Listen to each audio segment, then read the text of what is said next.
Hello and welcome to today's lecture. तो last lecture में हमने कुछ बेसिक डेफिनेशंस के बारे में स्टडी किया, राइट। और आज का जो टॉपिक होने वाला है वो बहुत ही ज़्यादा इंटरेस्टिंग टॉपिक है। इससे ढेर सारे क्वेश्चंस आते रहे, ठीक है। और बहुत सारे क्वेश्चंस हम लोग यहाँ पे अभी सॉल्व भी करेंगे, तो आपके अच्छी खासी प्रैक्टिस होने वाली है।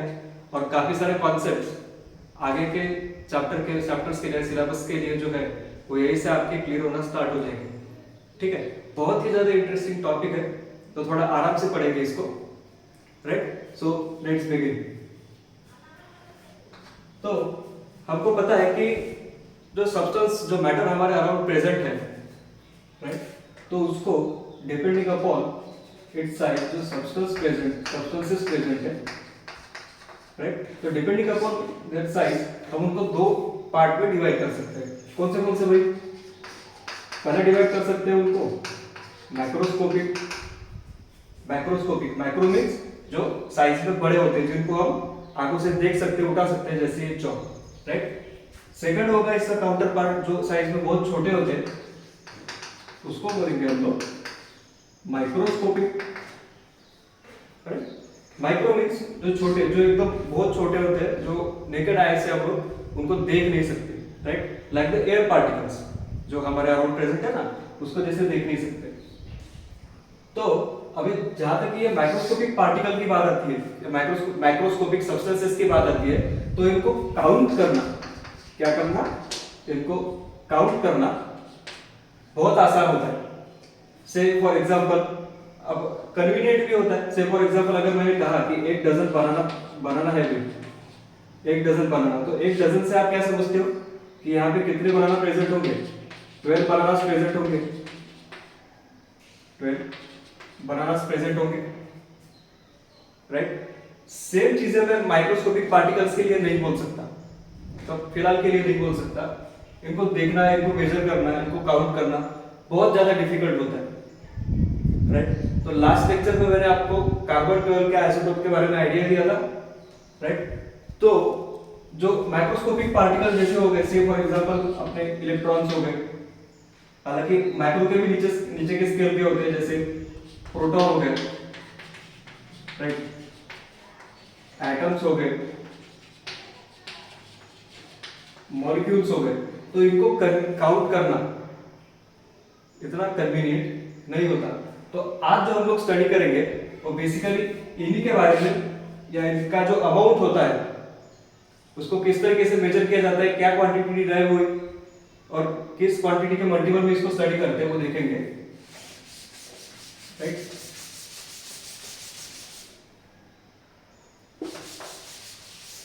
तो as I told you earlier कि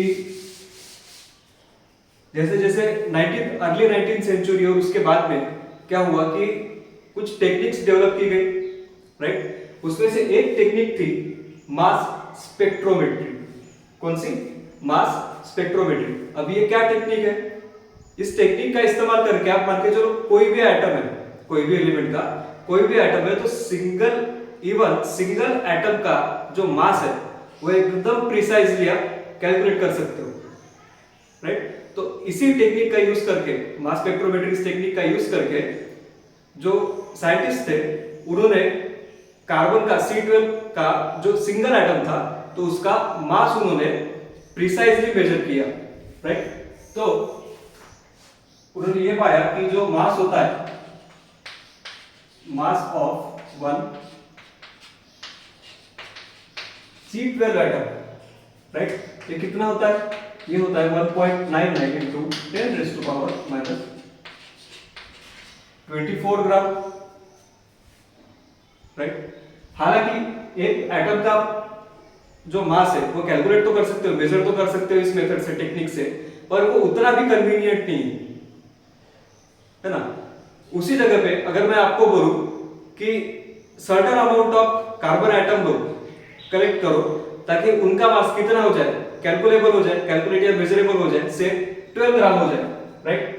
तो से क्या है कि mass of one C12 atom को मैं कितने नंबर से, कितने बड़े नंबर से मल्टीप्लाई करूं, से for number of atoms consider करेंगे यहां पे, नंबर ऑफ C12 एटम्स, ताकि मुझे कितना कार्बन मिले, कितना कार्बन मिले, मुझे से 12 ग्राम कार्बन मिले, राइट, 12 ग्राम C12 कार्बन मिले, राइट।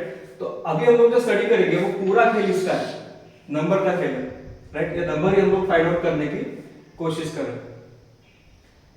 तो अभी ये तो फाइंड आउट कर लिया था, कितना था ये mass of single carbon atom, ये था 1.9 into 10 raised to power -24 gram, right.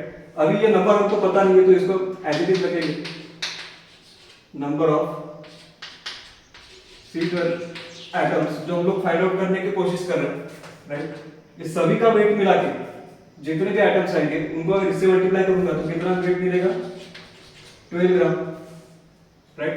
अगर मुझे ये नंबर, ये क्वांटिटी चाहिए, से मुझे खाली क्या करना है, नंबर ऑफ, अगर C12 एटम्स चाहिए तो मैं क्या करूंगा, 12 ग्राम को इससे डिवाइड कर दूंगा, divide by 12 gram divide by 1.99 into 10 raised to power minus 24 gram. ये जब कैलकुलेट करोगे तो एक नंबर सामने आता है, that number is 6.022 into 10 raised to power 23, right. ये नंबर सामने आता है किससे, इस कैलकुलेशन से। इसी नंबर को कहा गया क्या, अवोगाड्रोस नंबर या अवोगाड्रोस कांस्टेंट, जिसका सिंबल था Na, राइट। इतने ही नंबर के पार्टिकल, चाहे वो पार्टिकल कोई भी रहो, एटम रहो, प्रोटॉन रहो, इलेक्ट्रॉन रहो, चाहे आपकी किडनी रहो, ये चौक, राइट, या मोबाइल, ये जितने भी, अगर इतनी क्वांटिटी अगर प्रेजेंट है, कितनी quantity, 6.022 into 10 raised to the power 23, इतनी अगर कोई भी चीज की क्वांटिटी अगर प्रेजेंट है तो उसको कहा गया 1 मोल ऑफ सब्सटेंस, जिसको डिनोट किया N से, राइट। यहां पे ये टर्म उभर के आती है क्या, 1 मोल, राइट। मतलब क्या कि अगर मान के चलो 1 मोल अगर कोई भी सब्सटेंस है, 1 मोल सब्सटेंस अगर है, अभी सब्सटेंस क्या हो सकता है, इलेक्ट्रॉन हो सकता है, प्रोटॉन हो सकता है, आपका पेन हो सकता है, आपकी किडनी हो सकती है, राइट, ऑक्सीजन मॉलिक्यूल हो सकता है, या एक्सेट्रा, कुछ भी हो सकता है, राइट। 1 मोल अगर कोई भी सब्सटेंस प्रेजेंट है, सॉरी, सब्सटेंस अगर प्रेजेंट है तो कितने नंबर पे प्रेजेंट होगा, it will B 6.022 into 10 raised to power 23। इसी को क्या बोलेंगे, मोल, और इसी को क्या बोलते हैं, Avogadro's number. It is equal to Avogadro's number, Avogadro's number, right. अब कोई भी सिंगल एटम प्रेजेंट अगर है, कोई भी सिंगल एटम प्रेजेंट है और उसका अगर मास मुझे कैलकुलेट करना है, सिंगल एटम का मास मान के चलो अगर कैलकुलेट करना है, इसका मास अगर कैलकुलेट करना है, राइट, उसका अगर ये वाला मास मेरे पास प्रेजेंट है, एटॉमिक मास अगर प्रेजेंट है, एटॉमिक वेट अगर प्रेजेंट है, और उसको मैं इससे डिवाइड कर दूं तो मुझे सिंगल एटम का मास मिलेगा। क्या होता है, कैसे कन्वर्शन होता है वो आगे देखेंगे हम लोग, राइट। 1 मोल ऑफ सब्सटेंस, इस तरीके से जो मोल कॉन्सेप्ट आया, इसी को कहा जाता है क्या, इसी को कहा जाता है मोल कॉन्सेप्ट, जो हमारे आज के लेक्चर का टॉपिक है।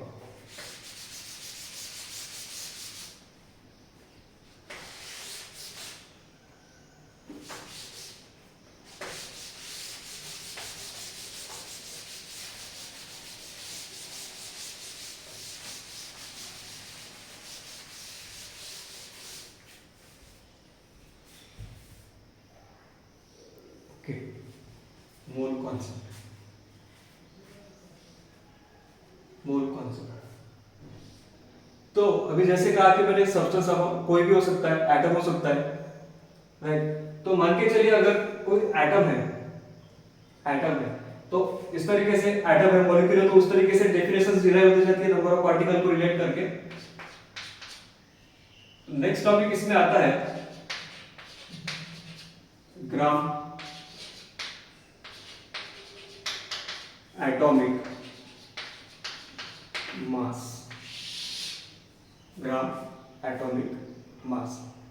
तो ग्राम एटॉमिक मास को कैसे डिफाइन करेंगे? तो it is mass of an atom expressed in terms of gram, right, containing 6.022 into 10 raised to power 23 or Na amount of atom. उसको क्या कहेंगे?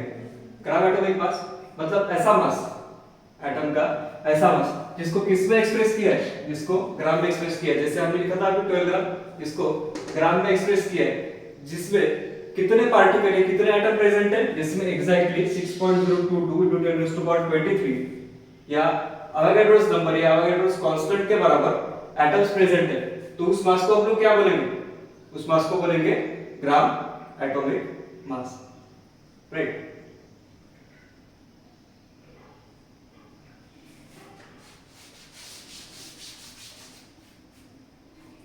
तो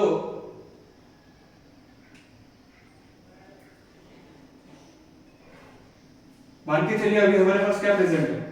से फॉर एग्जांपल लेते हैं atomic mass of oxygen atom. कल देखा था हमने, एक ऑक्सीजन एटम का जो मास होता है it is equal to 16 AMU, right.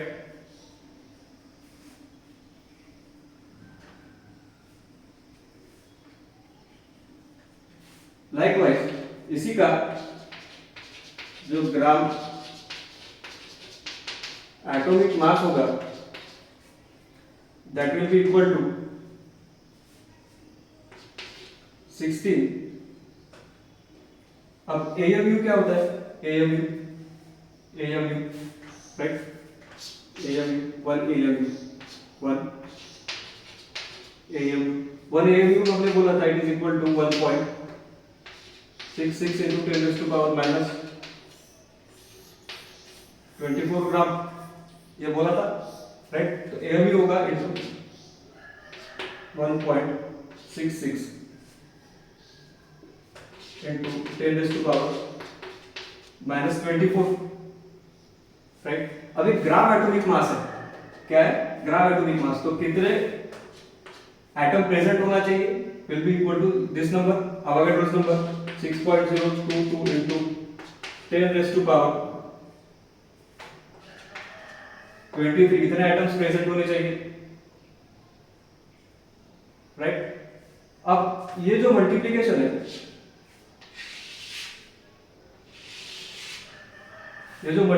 है, इट ऑलमोस्ट इक्वल टू 1, एक के बराबर आता है, राइट। और ये क्वांटिटी होती है आपकी ग्राम में, राइट। तो इसका जो आंसर आएगा it will B 16 gram, meaning 1 gram atomic mass of oxygen कितना होगा? 16 ग्राम। अब जैसे ग्राम एटॉमिक मास था वैसे ही क्या होगा? Gram molecular mass.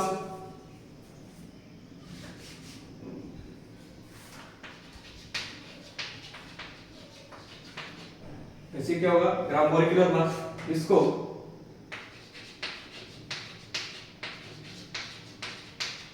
Molar mass भी कहा जाता है,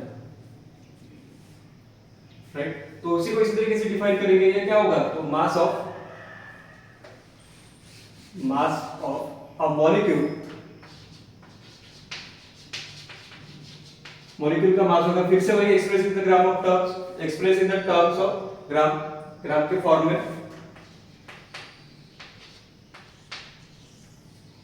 जिसमें कितने अमाउंट ऑफ मॉलिक्यूल्स प्रेजेंट होंगे, it will be equal to this number 6.022 into 10⁻23 या अवोगाड्रोस नंबर के बराबर मॉलिक्यूल्स। और इसी को हम लोग, इसी को क्या बोलेंगे, ग्राम मॉलिक्यूलर मास या मोलर मास, राइट। तो से फॉर एग्जांपल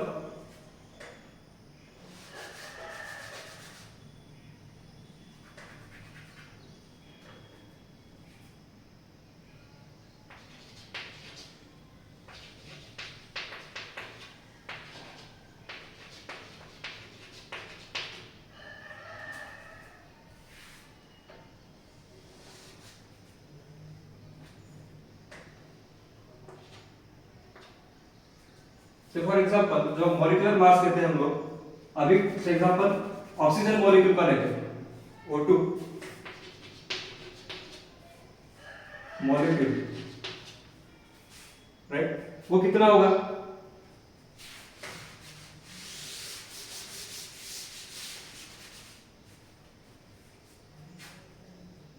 वो कितना होगा, it will be equal to 32 AMU।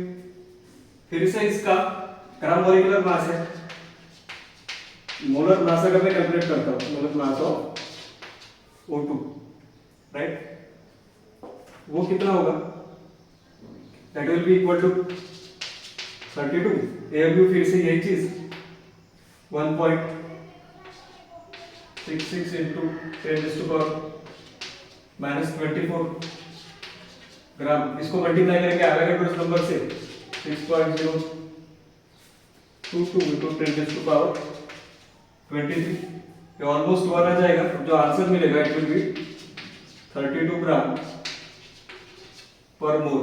मतलब एक मोल अगर मैं ये सब्सटेंस देता हूं, ऑक्सीजन का मॉलिक्यूल लेता हूं, तो उसमें कितना ग्राम O2 प्रेजेंट रहेगा, 32 ग्राम O2 प्रेजेंट रहेगा, राइट। सिमिलरली अगर मैं मोलर मास अगर ऑफ H2O अगर पूछूं आपको, मोलर मास ऑफ H2O अगर पूछूं तो वो कितना होगा, it will B 18 gram per mole, right. Similarly molar mass of अगर मैं NaCl फॉर्मूला यूनिट अगर पूछूं, राइट, तो इसका होगा 58.5 ग्राम पर मोल, राइट। तो इस तरीके से ग्राम एटॉमिक मास और ग्राम मोलर मास का कॉन्सेप्ट है।